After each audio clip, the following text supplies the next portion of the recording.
What's going on, YouTube? This is SG1 Sports, and you're watching our college football channel. We're going to preview the 2024 schedule for Colorado, also give you a very early projected record for this team.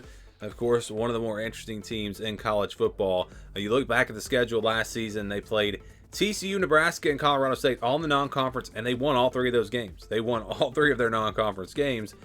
And, of course, the hype began after those three wins, especially after the first two wins. After those first two wins, there was a lot of hype for this team, and obviously it didn't go very well the rest of the way. Of course, the Pac-12 was really good. Oregon was really good. Oregon State was really good. Utah was really good. Washington State was a very solid team. Arizona was really good. I mean, it was a tough conference. You know, you look back at maybe the Stanford game, you would have liked to have won that one. But other than that, I mean, it was a tough schedule. And so you look to 2024 now. Of course, they're not in the Pac-12 anymore. The Pac-12 is gone. Now it's the Big 12.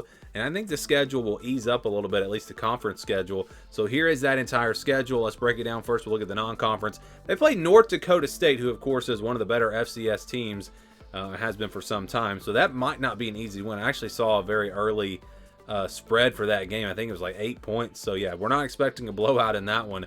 Nebraska on the road. Revenge game for the Cornhuskers. That's going to be tough. Colorado State on the road. That game was really close last year. So these aren't gimme games for Colorado in the non-conference. Not at all. So we'll go now to the home schedule. Again, there's North Dakota State. And also back to their non-conference schedule. They played 2 road games in the non-conference. You don't see that very often. They'll get Baylor, Kansas State, Cincinnati, Utah, and Oklahoma State at home. And so you're talking about Kansas State, Utah, Oklahoma State, 3 of the better teams in the Big 12. Yes, they get them at home, but do we really think Colorado can win those games? You know, it's tough just because it's tough to say because we don't know how good this team's going to be. They were a big unknown last year. Now there's a bunch of changes again on this roster, so we don't really know what to expect with Colorado. But yeah, it gives you a chance. If you have a chance to beat those teams, you have them at home, so that is really big. And then Baylor and Cincinnati in there as well. You look at the road schedule. Again, Nebraska and Colorado State, they'll play at UCF. That can be a tough place to play. At Arizona, going to be a tough one. At Texas Tech, at Kansas, those are going to be tough. It seems like they got a pretty tough schedule in the Big 12. They play most of the better teams. They play Utah. They play Arizona. They play Kansas, Kansas State, Oklahoma State. I guess West Virginia is the one team they avoid out of that top tier of teams in the Big 12. But overall, yeah, it's a pretty tough schedule in the Big 12 for this team in their first year. So they'll open up with North Dakota State there on August 31st. Then it's on the road at Nebraska on September the 7th. They'll go on the road the next week and play Colorado State on the 14th. So back-to-back non-conference road games. Then they'll play Baylor to open up Big 12 play on September 21st. Then it's on the road at UCF on the 28th. They get a bye week after that. 3 of their first 5 games on the road. A nice spot for a bye week before a big home game against Kansas State. That's going to be the game, I think, that even if they lose to Nebraska and they lose to UCF on the road, this Kansas State game could potentially, if they could win that game, I think they could have a really solid season. If you lose it, and again, you've already got a couple of losses, it's just going to be a rough season, I think. So I think that Kansas State game will determine if Colorado has a really good season or not. Arizona on the 19th on the road, that'll be a tough one. Cincinnati on the 26th, and then they get their other bye week before going on the road to face Texas Tech. That could be a big swing game right there. Can they go on the road and get a big win against Texas Tech? That'll be a tough one. Utah on the 16th at home. Kansas on the road on the 23rd. And they'll close things out on the Friday after Thanksgiving on November 29th at home against Oklahoma State. So that's the schedule for Colorado. Again, the bye weeks I think are in a pretty good spot. I don't know. You got home and away kind of mixed up for the most part. Nebraska and Colorado State, back-to-back road games there, but they did that to themselves. Those are our non-conference games. You look at the tough stretches. Kansas State and Arizona back-to-back. That's going to be really tough. That stretch at the end, though, with Utah, Kansas, and Oklahoma State, and you can even go before that. Let's go from Texas Tech down to Oklahoma State. All 4 of those games are going to be really tough. So it's a pretty tough. I know you look at this schedule and you say, well, they don't play any top-tier team, but for a team like Colorado, this is a tough schedule. For a Big 12 team, this is a pretty tough schedule, even though, again, they don't have that huge marquee opponent. Like, they don't play an Alabama or Georgia, but still, it's a tough schedule for a team like Colorado. So let's get to the projections. first let's look back at last year's projections. They were 4-8. Our projection said 4-8. Our prediction was 4-8. Athlon was 4-8, and the over/under was at 3.5. So this team really did what they were expected to do. It's so funny to look back, and you can go look at the video from last year, my prediction video, where I did pick them to go 4-8, and they didn't win the games necessarily that I thought they were going to win, but when they started 3-0, man, just go look at the comments on that video. Everybody thought, oh, this team, I was so stupid for picking them to go 4-8. I was so dumb. This team, this is a playoff contender, a top 25 team or whatever. And it just did not play out that way. It turned out that TCU was not very good. And, Nebraska was not very good. It just was, this team was what we expected them to be. And if you go back and watch my evaluation preseason, I said that, I really didn't know. There was a lot of unknowns with this team, but it turned out that they were about what I expected them to be. I said the offense would be good, but the offensive line was going to be a struggle. Defense would probably struggle, and that's exactly what we saw.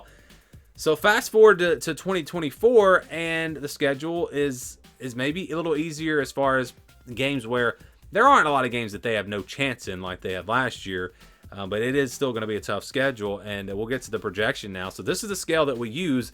If it's less than 20 over 80, those are pretty much guaranteed wins or losses. 29 to 71, games where I think there's going to be a clear favorite by maybe double digits. 30 to 39, 61 to 70. Those are games where I think the spread is going to be closer to 6 or 7 points. And so we'll start with the easier wins. And really, there are no easy wins, no guaranteed wins. But I think Colorado State, North Dakota State, we can put them in the blue. Now, you could definitely make the argument for these games being in the purple. Again, I think I saw like an 8.5 point spread on the North Dakota State game. I still feel like Colorado should be able to win that game. Colorado State is on the road. I know it's a rivalry game, but just look at the rosters of talent. This is a better team. And so I've got these two games in the blue. But if you wanted to put them in the purple, I would be okay with that. I don't think it would change the projection because, just where the way the numbers came out, I think they would still have the same projection at the end of the day. But yeah, if you want to do that, I'm okay with that. And perhaps I'm actually a little bit high on Colorado. I just see the potential that they have, and I think they're going to have some growth this year. And so I've got them in a tier below those top teams in the Big 12. So the top tier for me in the Big 12 is Utah, Kansas State, Kansas, Oklahoma State, West Virginia. I think I may have left somebody out there, but Arizona. So yeah, that's kind of the top tier. And then I have Colorado in the tier below them with most of the rest of the Big 12. So Cincinnati, I do think Colorado is in a tier above Cincinnati, and they get that game at home. Not a guaranteed win, but I think they'll be favored by about a touchdown. And so again, they could lose that game, but I think they will be a favorite. And then you look at games where I think they're going to be a clear underdog, Arizona and Kansas. Again, they're a tier below them, plus they have to play those games on the road. That is why those games are in the yellow. But Kansas State, Utah, Oklahoma State, those games are not in the yellow. These are not predictions. Again, this is just a formula that I use. I would definitely put Utah in the yellow as well. I think that's going to be a tough one for Colorado. But just using my formula, again, this does not work out that way. So the rest of these games are all 50-50 games. So you've got Nebraska. They're in the same tier as Colorado. Baylor's in the same tier. UCF's in the same tier. Kansas State is not, but they get that game at home. Texas Tech's in the same tier. Utah and Oklahoma State, again, are tiers above, in a tier above Colorado, but they get those games at home, and that's why those swing to 50-50 games. So that means a lot of games that could go either way. And really, I'm going to say every game on the schedule could go either way. It would not shock me to see them win any of these games or lose any of these games. I mean, it's right down the middle. That's, again, assuming Colorado takes some steps forward and they're a little bit better than they were last year. The offensive line is better, the defense is better, things like that. We know they're going to have great players at the skill positions.